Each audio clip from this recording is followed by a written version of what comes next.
Karl Marx जो हैं ये बहुत ही ख़तरनाक किस्म के और बहुत ही ज़बरदस्त किस्म के जो है वो फ़िलासफ़र रहे हैं और आज भी इनका इन्फ्लुएंस हमें देखने को मिलता है। और अगर आप ये कहें कि सबसे इन्फ्लुएंशियल फ़िलासफ़र जो है वो अपने टाइम का कौन रहा या अपने टाइम से बाद का कौन रहा, तो वो आपको कार्ल मार्क्स ही नज़र आएंगे। अब कार्ल मार्क्स क्यों नजर आएंगे? क्योंकि इससे पहले देखिए हमने जितनी डिबेट्स की फिलोसोफर्स की कि कोई फिलोसोफर क्या कहता है, कोई फिलोसोफर क्या कहता है, ऐसे ही है। लेकिन उन फिलोसोफर्स के कहने से क्या फ़र्क पड़ता है? क्वेश्चन है ना, और आपके दिमाग में भी क्वेश्चन आता होगा कि भाई किसी ने कह दिया कि स्टेट जो है वो ऐसी होनी चाहिए, किसी ने कह दिया लॉज ऐसे होने चाहिए, तो उनके कहने से क्या हुआ? यही हुआ ना कि स्टेट को थोड़ा सा 100 में से 10% जो है मोल्ड कर दिया गया, लॉज को थोड़ा सा बना दिया गया उनके अकॉर्डिंगली, अदरवाइज तो कुछ नहीं हो सका। लेकिन कार्ल मार्क्स वो फिलोसोफर हैं कि जिनके कहने के ऊपर, जिनके थॉट्स के ऊपर आज दुनिया दो हिस्सों के अंदर तकसीम है। देखिए एक साइड पे हमें नज़र आता है जी कि कम्युनिज्म है, सोशलिज्म है, और दूसरी साइड पे कैपिटलिज्म है। आज ये बहुत बड़ी डिबेट्स दुनिया के अंदर मौजूद हैं। ऐसे ही है, एक साइड पे हम देखते हैं जी यूएसए है जो कैपिटलिस्ट इकोनॉमी को, सरमायादारी को प्रमोट करता है। दूसरी साइड पे हम देखते हैं जी रशिया है, और रशिया जो है अब तो खैर ये यूएसएसआर का वो ज़माना ख़त्म हो गया, लेकिन फिर भी वहाँ पे हम देखते हैं कि वो किसको, कम्युनिज्म को प्रमोट करता है। तो आज भी दुनिया के अंदर यहाँ पे राइट और लेफ्ट विंग के अंदर जो है वो एक झगड़ा मौजूद है। आज भी दुनिया के हर मुल्क के अंदर राइट विंग और लेफ्ट विंग जो है उसके अंदर ये एक डिबेट मौजूद है। इवन पाकिस्तान के अंदर अगर आप देखें तो बहुत सी लेफ्ट विंग की पार्टीज़ मौजूद हैं। कौन सी लेफ्ट विंग की पार्टीज़? जो कि कम्युनिज्म को या सोशलिज्म को लाना चाहती हैं, प्रमोट करना चाहती हैं, या कार्ल मार्क्स के जो थॉट्स हैं उसके ऊपर बात करती हैं। और लेफ्ट विंग की जो पार्टीज़ हैं वो मौजूद हैं जो इस टाइम पे हुकूमत कर रही हैं। इसी तरह से दुनिया के हर मुल्क के अंदर ये डिबेट मौजूद है, हर सोसाइटी के अंदर ये डिबेट मौजूद है, लेफ्ट विंग की और राइट विंग की। और दुनिया भी तकसीम हो चुकी है। एक साइड पे आप देखें चाइना है, रशिया है, ठीक है, क्यूबा जैसे मुल्क मौजूद हैं, उस साइड पे जो है कैपिटलिस्ट इकोनॉमी है। तो ये इतना ज़्यादा इन्फ्लुएंस इस शख्स ने डाला, कार्ल मार्क्स ने, कितना ज़्यादा इन्फ्लुएंशियल फिलोसोफर ये रहा। एक ज्यू के यानी एक यहूदी के घर पैदा हुआ, लेकिन बाद में जो है वो ईसाई बना, फिर ईसाइयत को भी छोड़ दिया। तो मज़हब की बात की जाए तो मज़हब की बात ना ही करें। वैसे भी जो है इन्होंने मटेरियल फ़िलासफ़ी दी, मटेरियलिज्म की, तो उसके अंदर मज़हब को नॉर्मली नहीं माना जाता है, लेकिन नॉर्मली नहीं माना जाता इनके थॉट्स के अंदर, ठीक है। तो इसलिए मज़हब इनका अपना, कार्ल मार्क्स साहब का कोई भी अपना मज़हब नहीं था। इनके जो वालिद थे वो एक लॉयर थे, एक वकील थे, और ये ख़ुद जो है इनके जो थॉट्स हैं एंटी कैपिटलिस्ट थे, यानी सरमायादारों के ख़िलाफ़ थे। अच्छा, अगर बात करें प्रोफेशन की तो ये इन्होंने जो है वो एक जर्नलिस्ट की हैसियत से अपनी ज़िंदगी गुजारी, और इसी तरह से एक साथ में राइटर की हैसियत से अपनी ज़िंदगी गुजारी। और रिलीजन की, जैसे पहले भी कहा कि रिलीजन अपना कोई नहीं रहा, मज़हब वगैरह इनका कोई नहीं था। पहले यहूदी के यहाँ पैदा हुए, फिर ईसाई बने, फिर उसके बाद वो मज़हब भी छोड़ दिया। और फ़िलासफ़ीज़ जो हैं वो मोस्ट फेमस फ़िलासफ़ीज़ हमें देखने को मिलती हैं। एक तो मटेरियलिज्म है, दूसरा सोशलिज्म है, ठीक है। सोशलिज्म या कम्युनिज्म को आज हम देखते हैं कि भाई सोसाइटी की जो है हुकूमत होनी चाहिए, जो आज हमें नज़र आती है रशिया, चाइना के अंदर। और मटेरियलिज्म जो है ये दोनों यानी कि सेम है, एक दूसरे की जो है वो सेम ही चीज़ें हैं। कैसे कि मटेरियलिज्म ही सोशलिज्म है कि भाई ऐसी हुकूमत बननी चाहिए जो मटेरियल ग्रोथ कर सके, यूटिलिटी दे सके लोगों को ज़्यादा से ज़्यादा, और उनमें कोई भी बड़ा ना हो, बल्कि उनकी अपनी गवर्नमेंट हो।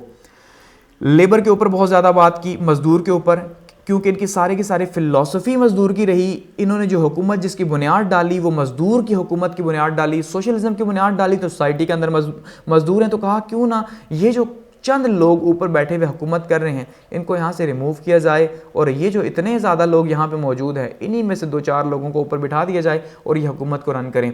एंटी कैपिटलिस्ट यानी फ़िलासफ़ी इनकी रही। इन्होंने पूरी ज़िंदगी जो है वो सरमायादारी के ख़िलाफ़ लिखा, सरमायादारी के ख़िलाफ़ बोला। अच्छा, थ्योरी ऑफ सरप्लस वैल्यू जो है दी, जिसको हम आगे डिस्कस करेंगे कि भाई देखिए लेबर के ऊपर इनके थॉट्स हैं ना, तो लेबर के ऊपर बहुत ज़्यादा बात की जिसको हम आगे डिस्कस करेंगे, लेकिन थ्योरी ऑफ सरप्लस वैल्यू भी साथ में हम डिस्कस करेंगे कि भाई एक्चुअली में क्यों ये मज़दूर को इतना ज़्यादा प्रेफर करते हैं।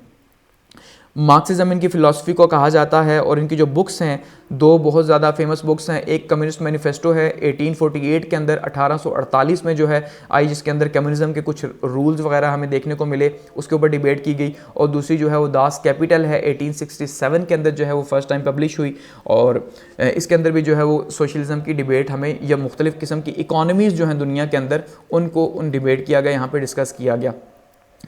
हिस्टोरियंस के ऊपर कार्ल मार्क्स ने जो है वो बहुत ज़्यादा तनकीद की, और अब यहाँ पे देखिए कि ये एक बहुत ही शानदार किस्म का पॉइंट है कि हिस्टोरियंस के ऊपर तनकीद की, यानी कि जो तारीख़ नवेस थे उनके ऊपर तनकीद क्यों की।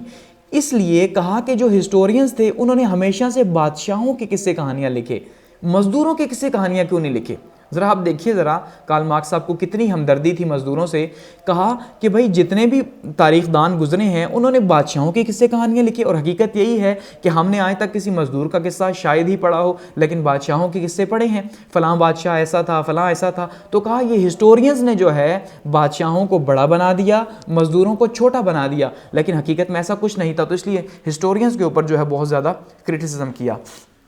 अच्छा, फिर कहा ये जो कैपिटलिस्ट हैं, ये जो सरमायादार हैं, एक्चुअली में ये सरमायादार जो हैं ये इकट्ठे हैं, इनकी ताकत जो है वो है इसीलिए क्योंकि सरमायादार सारे इकट्ठे हो चुके हैं, पैसे वाले लोग सारे इकट्ठे हो चुके हैं, जबकि जो लेबर है, जो मज़दूर है, वो तकसीम है। और मज़दूर तकसीम क्यों है? क्योंकि मज़दूर को इन ताकतवर लोगों ने तकसीम कर दिया। दूसरा, मज़दूर के पास एजुकेशन नहीं, जब एजुकेशन नहीं तो वो समझ ही नहीं सकता कि असल क्या है और क्या नहीं, इसलिए जो है मज़दूर तकसीम हो चुका है। और ये एक बहुत बड़ा मसला है मज़दूर का, कि मज़दूर अब ताकतवर तब होगा जब वो जो है इकट्ठा होगा, यानी मज़दूर इत्तेहाद कर लेंगे। तो इनकी सारी फ़िलासफ़ीज़ इसी में गुजरी कि भाई मज़दूरों को इत्तेहाद करना चाहिए।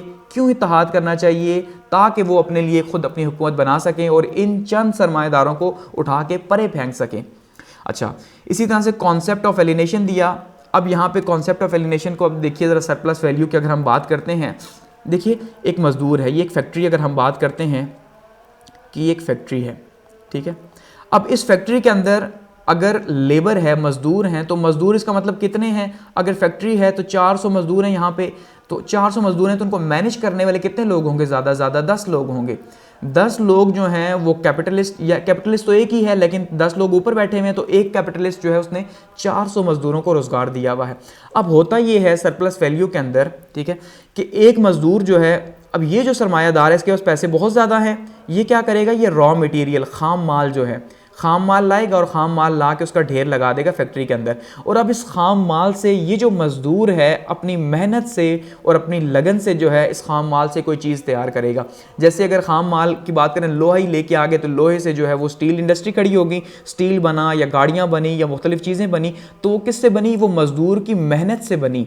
लेकिन अब होगा क्या कि पैसा सारे का सारा सरमायादार खाएगा, लेकिन मेहनत मज़दूर की होगी। तो ये जो कॉस्ट बढ़ी इस चीज़ की, ये कॉस्ट इस बंदे को, अगर यहाँ पे हम एज्यूम कर रहे हैं कि 100 रुपया पड़ती है, लेकिन अब इसको ये सेल करेगा 1000 रुपये में, तो इसका मतलब ये है कि 900 रुपये का जो ऊपर फ़ायदा है ये सरप्लस वैल्यू है किसी भी प्रोडक्ट की। ये सरप्लस वैल्यू, यानी जितने में वो बनी, जितनी उसकी कॉस्ट थी, कॉस्ट 100 रुपया थी, लेकिन उसकी सेल जो प्राइस है, सेल प्राइस है 1000 रुपया, मतलब 900 रुपया जो है हमें फ़ायदा हुआ। तो वो 900 रुपया जाएगा सरमायादार के पास, ठीक है, जिसने पैसा लगाया, सरमायादार के पास जाएगा। हालांकि ये 900 रुपया क्यों आया कार्ल मार्क्स के नज़दीक, कि ये पैसा इसलिए आया क्योंकि इसमें मेहनत शामिल थी मज़दूर की। इसका मतलब अगर बहुत कम ही है तो कम से कम इतना तो होना चाहिए कि आधा जो है, ठीक है, 450 रुपये एटलीस्ट मज़दूर की जेब में जाने चाहिए एक प्रोडक्ट के अंदर, लेकिन ऐसा नहीं होता। तो इसका मतलब सरप्लस वैल्यू का मतलब ये है यहाँ पे जो डिबेट की गई कि भाई ये सारे का सारा गेम क्या है कि भाई जो कैपिटलिस्ट है वो अपना पैसा लगाता है, मज़दूर से मेहनत मज़दूरी करवाता है और ख़ुद मज़े करता है, जबकि मज़दूर को कुछ नहीं देता। हकीकत में आप देख लें, यहाँ पाकिस्तान के अंदर भी आपको यही नज़र आएगा कि ये कितनी हकीकत है। एक मज़दूर जो है वो 13 से 15 हज़ार रुपये अगर वो कमा रहा है, ठीक है, 13 से 15 हज़ार मंथली कमाता है मज़दूर यहाँ पे, लेकिन वो जो फैक्ट्री वाला है वो कितने कमा रहा है? 13 से 15 करोड़ मंथली कमाता है। तो अब आप देखिए 13 से 15 करोड़ क्यों कमा रहा है? क्योंकि उसके पीछे मज़दूर की मेहनत है। हालांकि सिर्फ रॉ मटेरियल मालिक ने ला के दिया, लेकिन उसको चेंज किया गया। अब दूसरी साइड पर एक डिबेट होती है कि भाई अगर मालिक फैक्ट्री ही ना लगाता, मालिक पैसे ही ना लगाता, मालिक रॉ मटेरियल ना लाता, तो इन लोगों को जॉब कहाँ से मिलती? अब दोनों डिबेट्स ठीक हैं, लेकिन हकीकत ये है कम से कम इतना तो हो भाई, एक फेयर वैल्यू जिसको हम कहते हैं कि एटलीस्ट एक साइड पे अगर मजदूर हैं तो दूसरी साइड पे मालिक हो, तो दोनों मिल के चलें भाई, कि कुछ अपने सरमाए में से कुछ अपने फ़ायदे में से इन्हें दिया जाए। लेकिन ऐसा नहीं। तो यही कार्ल मार्क्स की सबसे बड़ी, क्योंकि वो इंडस्ट्रियल रेवोल्यूशन का टाइम था, ठीक है, इंडस्ट्रियल रेवोल्यूशन 1688 के अंदर यूके से स्टार्ट हुआ, तो उसके बाद मजदूरों ने जो है दिन रात काम किया। ये भी डिबेट थी कि भाई इस इंडस्ट्रियल रेवोल्यूशन के तौर पे मजदूर की ऐसी हालत होगी कि मजदूर एक मियाँ अपनी बीवी को नहीं देख सकता। क्यों? कि अगर दिन में डे टाइम में जो है वो क्या हो रहा है जी, डे टाइम में औरत जॉब पे जाके काम कर रही है फैक्ट्री के अंदर 12 घंटे की शिफ्ट, तो रात के टाइम पे अब क्या हो रहा है, नाइट टाइम पे मर्द जा रहा है। तो उसका मतलब वो कितने दिनों बाद जो है औरत और मर्द जो है वो एक दूसरे से मिलेंगे, शोहर बीवी। इसी तरह से बच्चे शिफ्ट पे काम कर रहे हैं। तो इसी वजह से कार्ल मार्क्स को इतना ज़्यादा गुस्सा था कि इस इंडस्ट्रियल रेवोल्यूशन ने पूरा सोसाइटी का स्ट्रक्चर चेंज कर दिया और स्लेव और गुलाम वाला एक सिस्टम बना दिया कि भाई जो है एक ऊपर एक नीचे है, हालांकि एक शख्स जो इतने पे हुकूमत कर रहा है। तो यही सारी की सारी डिबेट रही। और फिर ये कहा कॉन्सेप्ट ऑफ एलिनेशन की जो अजनबियत है ये कैसी है। अब इसको आपने देखना है, ये बिल्कुल वैसे ही है कि भाई जो मजदूर जो चीज़ बनाता है वो खुद उसे इस्तेमाल नहीं कर सकता, और यही कॉन्सेप्ट ऑफ एलिनेशन है। कैसे? अगर एक मजदूर जो है वो BMW तैयार करता है, ठीक है, BMW तैयार करता है, तो अब वो 4 करोड़ की गाड़ी मजदूर खुद ले सकता है? नहीं ले सकता। इसका मतलब वो उसके किसी काम की नहीं। ऐसे ही है, अगर एक हैवी बैग तैयार करता है तो मजदूर नहीं ले सकता। इसका मतलब मजदूर जितनी चीज़ें बनाता है, मजदूर तो कुछ भी अफोर्ड नहीं कर सकता। तो जब वो अफोर्ड ही नहीं कर सकता तो वैसी चीज़ें बना क्यों रहा है? क्वेश्चन है ना। और यही कार्ल मार्क्स ने क्वेश्चन किया कि वो चीज़ें जो वो खुद बनाता है वो खुद उससे अजनबी होता है उन चीज़ों से, वो चीज़ें उसके किसी काम की नहीं होती। और ये रिच की जो पुअर, फिर आगे क्या डिबेट कीजिए, रिच वर्सेस पुअर नीड्स जो है कि अमीर की ज़रूरियात कुछ और हैं, गरीब की ज़रूरियात कुछ और हैं। इसी तरह से जो राइट्स हैं वो सारे के सारे अमीर लोगों के लिए हैं, और हकीकत यही है क्योंकि अमीर लोग हुकूमत में बैठे हैं। आप पाकिस्तान के अंदर देख लें कौन गरीब जो है असम्बली के अंदर बैठा हुआ है, तो इसका मतलब वो जो कवानीन हैं वो सारे के सारे उनको सपोर्ट करते हैं। बात की जाती है जी नैब की, तो बताएं नैब ने आवाम को क्या फ़ायदा दिया? बात तो ये है ना, अगर कार्ल मार्क्स के अकॉर्डिंगली सोचा जाए, वो वहाँ पर नून लीग PTI उनकी डिबेट है, कैपिटलिस्ट लोगों ने हमें फंसाया हुआ है, हमारी डिबेट लेके जा रहे हैं, अजीब ही बात है। और इसी वजह से फिर जो है क्लासेस पैदा होती हैं, क्योंकि क्लास स्ट्रक्चर के ऊपर बहुत ज़्यादा कार्ल मार्क्स ने बात की कि भाई जैसे हम कहते हैं ना अपर क्लास लोअर क्लास, तो ये क्लासेस कैसे पैदा हुई सोसाइटी के अंदर? ये इसी तरह तो पैदा हुई कि भाई अगर मजदूर ना होता तो आज कोई भी अमीर ना होता। तो अमीर जो है अमीर इसी वजह से हुए हैं क्योंकि मजदूरों ने मेहनत की और उन्हें ऊपर पहुंचाया। तो इसी वजह से क्लास क्रिएट हुई, ठीक है। और इसके ऊपर बहुत ज़्यादा तनकीद की कार्ल मार्क्स ने। कहा जो स्टेट ऑफ नेचर थी, जो कुदरत का ज़माना था, उसमें तो सब बराबर थे, उसमें ना कोई मजदूर था ना कोई मालिक था, सब एक बराबर थे। तो सब एक बराबर थे। फिर ये कहाँ से जो है वो मामला जो है वो चेंज हुआ? तो मामला कहाँ से चेंज हुआ? मामला चेंज हुआ निजी मलकियत से, प्राइवेट प्रॉपर्टी से। क्योंकि जब प्राइवेट प्रॉपर्टी आई तो उसको मैनेज करने के लिए लोगों ने मुलाजिम रखे। पहले तो खुद काम करते थे, अब वो जो मुलाजिम रखे, अब ये इतनी बड़ी ज़मीन है या फैक्ट्री है, तो फैक्ट्री तो खैर बाद में ज़मीन है, तो उसको मैनेज करने के लिए छोटे छोटे यहाँ वर्कर्स रखे गए। तो ये जिसकी ज़मीन थी ये बन बैठा मालिक, और ये जो है मजदूर बन बैठे, और इस बंदे ने किया इनको एक्सप्लॉइट, और यहाँ से एक सिलसिला शुरू हो गया। इसका मतलब जो प्राइवेट प्रॉपर्टी है, ठीक है, यह सरमायादारी जो है उसी ने तबाही की। इसी वजह से सरमायादारी के बहुत ज़्यादा खिलाफ था कार्ल मार्क्स। लेबर राइट्स होने चाहिए, यानी लेबर राइट्स के ऊपर बात की, मजदूरों के हुकूक होने चाहिए, मजदूर मेहनत करते हैं, मजदूर दिन रात एक करते हैं, सरप्लस वैल्यू मजदूरों को मिलनी चाहिए, ठीक है। क्योंकि अगर हम मालिक को निकाल देंगे कार्ल मार्क्स के अकॉर्डिंगली तो सारे का सारा पैसा कहाँ जाएगा? 900 रुपये अगर मालिक देखें, 100 रुपये की चीज़ तैयार हुई, 900 रुपये की सेल हो गई, 1000 रुपये की सेल होगी, तो 900 का फ़ायदा हो गया। तो अब अगर मालिक बीच में से निकल जाए तो ये 900 कहाँ जाएगा? ये भी मजदूर के पास जाएगा। यही डिबेट थी कि भाई अगर तुम लोग एक ऐसी हुकूमत बनाने में कामयाब हो जाओ जहाँ मालिक ना हो, सिर्फ मजदूर ही मजदूर की हुकूमत हो, तो ये 900 भी तुम्हारी जेब में जाएगा, तुम्हारी मेहनत का मुआवजा मिलेगा तुम्हें, तुम जितनी मेहनत करते हो तुम्हें इसका फ़ायदा होगा। ये डिबेट नज़र आई। और प्राइवेट प्रॉपर्टी नहीं होगी। अच्छा, और फिर ये सिस्टम हमने देखा रशिया के अंदर सबसे पहले रेवोल्यूशन आया, ठीक है, और रशिया के अंदर जो 1917 के अंदर रेवोल्यूशन आया तो उसके नतीजे के तौर पे वहाँ पे कार्ल मार्क्स के थॉट्स जो उनको इम्प्लीमेंट किया गया, और रशिया में आज भी वही निज़ाम चल रहा है, कुछ थोड़ी सी चेंजिंग के साथ चाइना के अंदर चल रहा है, ठीक है। तो हम ये कह सकते हैं जो कार्ल मार्क्स साहब थे ये बहुत ज़्यादा इन्फ्लुएंशियल फिलोसोफर थे, क्योंकि ये इतना ज़्यादा इन्फ्लुएंशियल फिलोसोफर है कि इसके थॉट्स को पहली बार एक शक्ल मिली। अदरवाइज फिलोसफर्स के थॉट तो होते हैं लेकिन उनको उस तरह से जो है वो कहीं पर अप्लाई करने का मौका नहीं मिलता। गो कि इनकी ज़िंदगी में ऐसा पॉसिबल नहीं हुआ, उनके बाद ही हुआ, लेकिन हुआ ज़रूर इनके थॉट्स के ऊपर ही। आगे बात करते हैं जी